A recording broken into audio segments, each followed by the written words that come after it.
The 3 seed in Memphis is the Baylor Bears. After what for Baylor fans might have felt like an up and down season, Scott Drew's Bears are going dancing for the 5th straight tournament. That streak is one of the 8 best in the nation. The elite club includes Michigan State and Purdue from the Big Ten, Tennessee out of the SEC, fellow Big 12 members Kansas and Houston, friendly rival Gonzaga, and Baylor's first-round opponent Colgate. Note the top-level and/or historic programs that aren't on that list. North Carolina, Duke, UConn, Arizona, Kentucky, Villanova, UCLA, Louisville, or Indiana, to name a few. Baylor goes beyond the 5 straight years impressively by having earned a top 9 seed in each of the last 4 tournaments.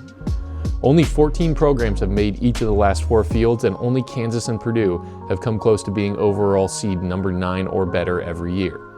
Both schools had lows at number 14 in 2024 and 2021, respectively.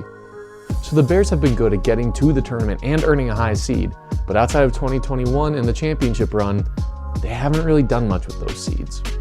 Clearly, it's a big exception to remove arguably a top 10 all-time college basketball team. But when a program is trying to cement itself as a new blood or a blue blood, then crashing out of the tournament in the first weekend 3 out of the last 4 years is somewhat concerning. 2019 saw Baylor drop a second-round game to a number 1 seed in Gonzaga. Nothing to be ashamed of. In 2022, the Bears fell behind by 25 points to eventual national runner-up North Carolina before forcing overtime. It was a tough loss for a banged-up team in the round of 32. Then, last season, as the Bears were struggling with poor defense all year, they fell on a bad matchup to number 6 seed Creighton, once again in the second round. This year, I'll be following Baylor from Waco to Memphis to cover their first weekend. Their opener against Patriot League champs Colgate is intriguing thanks to both teams being on 5 tournament streaks. However, the interest largely ends there on paper. Baylor boasts the 6th most efficient offense in the nation according to KenPom, while the Colgate defense ranks 104th. At the other end of the court, Colgate's 211th ranked offensive efficiency is unlikely to cause enough troubles for Baylor's clearly inferior side of the ball, their 64th ranked defense. Colgate has faced just 3 tournament teams all season: Yale, Arizona, and Illinois, and none of them since mid-December. If there's an area to be concerned about in this matchup from the Baylor perspective, it might be Colgate's number 11 3-point defense. They hold opponents to 29.9% from deep. Baylor has lived and died by the 3 this year, shooting 39.4% on the season, but only beating 1 tournament team when they shoot under 40% for the game. The Bears are shooting 29% from deep in their losses. Does that 29% number look familiar? Alternatively, Colgate essentially forgoes offensive rebounding. Despite the Raiders being great at defensive rebounding, Baylor will likely get their fair share of offensive rebounds just because that's what they do. Plus, the Bears will clean up easily on their own end. Winning the rebounding battle should get Baylor and their more talented players more bites at the apple to score. That's a bad recipe for an upset bid.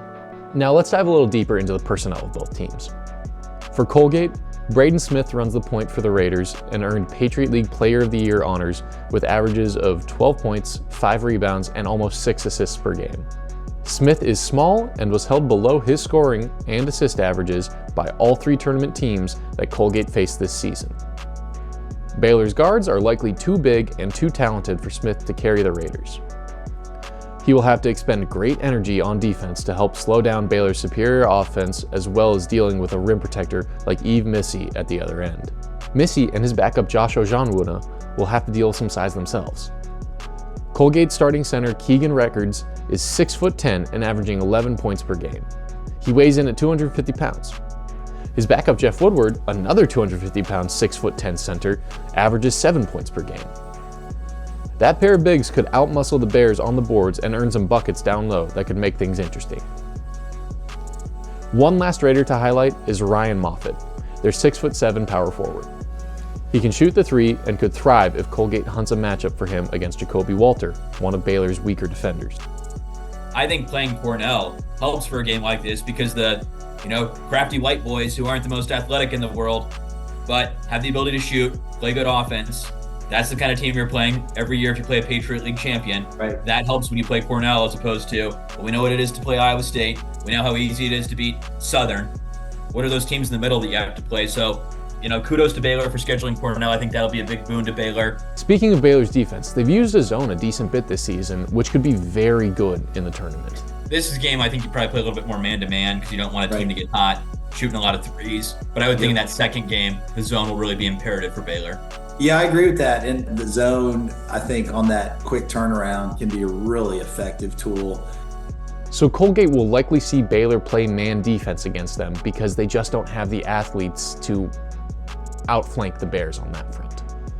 Clemson or New Mexico, however, could very likely see the zone in round 2 if the Bears win on Friday. One last important note for Baylor heading into the tournament is the status of sixth man Langston Love. Langston will not play this weekend and doubtful for the NCAA tournament. Langston's one of the leaders of the team. He understands his role regardless playing or not, and since he's been out, he's done a good job helping the... This is terrible luck for Langston. For the second year running, he picks up an injury right before the postseason. Langston's absence can be seen as a ceiling limiter for Baylor, but it should not affect Baylor's outlook against Colgate. With a tougher second-round matchup on the horizon, though, losing Love could be a difference maker. Perhaps the Bears do make it past the Tigers or the Lobos without their sixth man as well. Then it would be on to LA for the West Regional in the Sweet 16 and Elite 8. There they could run into top seeds North Carolina and Arizona, or possibly in Alabama.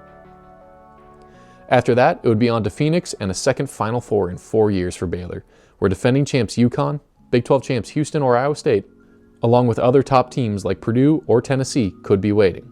The possibilities abound, and the threats are all around. It's March Madness. If the favorites always won, it'd just be March.